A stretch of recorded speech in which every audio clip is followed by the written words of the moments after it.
प्रणाम। एक विनती है आपसे। कहिए राजन। पिछले कई दिनों से मेरे स्वप्न में मेरे पिताश्री आ रहे हैं। मैंने ब्राह्मणों से भी इसका अर्थ पूछा तो उनका कहना था कि तुम्हारे पिताश्री को शांति नहीं मिली, उनके लिए पूजा करनी हो, यज्ञ संपन्न करना होगा। आप तो परम ज्ञान का स्वरूप है, तो विनती है आपसे कि पूजा विधि आप ही के हाथों से हो, जो मेरे पिताश्री तक पहुंचे, उन्हें मुक्ति मिले, जीवन मरण के इस चक्र से वो मोक्ष पाले। अवश्य राजन।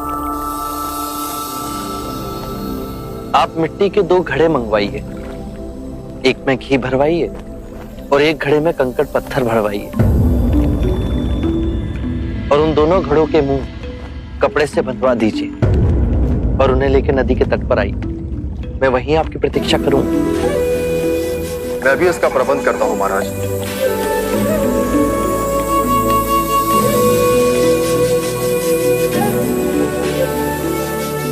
महाराज, अब आप इन दोनों घड़ों को पानी में डाल दीजिए।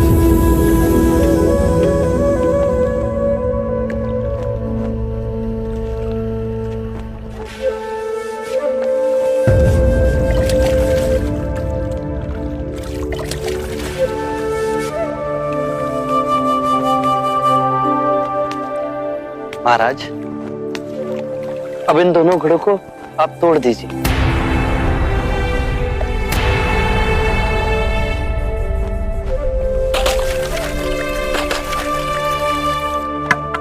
महाराज, अब आप ध्यान से देखिए कि ऊपर उठ पानी पर तैरने लगा। अब बताइए, मेरे या किसी और के पूजा पाठ करने से क्या ये घी नीचे बैठ सकता है? असंभव। ये तो घी का स्वभाव ही नहीं। सत्य कहा आप। उसी प्रकार किसी भी पूजा पाठ, विधि विधान, कर्म कांड के द्वारा पानी के अंदर डूबे हुए कंकड़ पत्थर क्या ऊपर आ तैर सकते हैं? नहीं बुद्ध, ये तो प्रकृति के नियम के विरुद्ध है। तो हम प्रकृति से भिन्न कैसे हुए? हम भी तो प्रकृति का ही रूप है। सत्य कहा बुद्ध। एक सत्य ये भी है राजन, यदि हमारे पूर्वजों ने अपने जीवन काल में कंकड़ पत्थर बोए, दुष्कर्म किए, तो वो स्वाभाविक ही कंकड़ पत्थर की तरह नीचे बैठ जाएंगे। और यदि उन्होंने अपने जीवन काल में सत्कर्म किए तो स्वाभाविक ही घी की तरह ऊपर आ तैरने लगेंगे। जो बोएंगे वही काटेंगे। परंतु इस शरीर रूपी जीवन काल में ही नहीं, अपितु इस शरीर रूपी जीवन काल के पश्चात वाली यात्रा में भी हम जैसे कर्म करेंगे वैसा ही फल मिलेगा।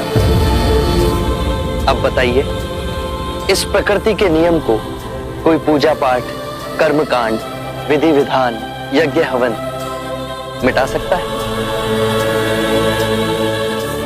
राजन, मैं भी इसको नहीं बदल सकता। केवल अच्छे कर्म ही मनुष्य की मुक्ति का द्वार खोलेंगे। ये कैसी तलवार है आपके हाथ में, जो एक क्षण में सारे झूठ काट केवल ज्ञान को प्रकाशित करती है। ना जाने कितने जन्मों और भटकता में यदि आपकी कृपा ना होती, इस एक क्षण में आपने अपनी अदृश्य तलवार से मेरे अहंकार का सर भी काट दिया। धन्य है प्रभु।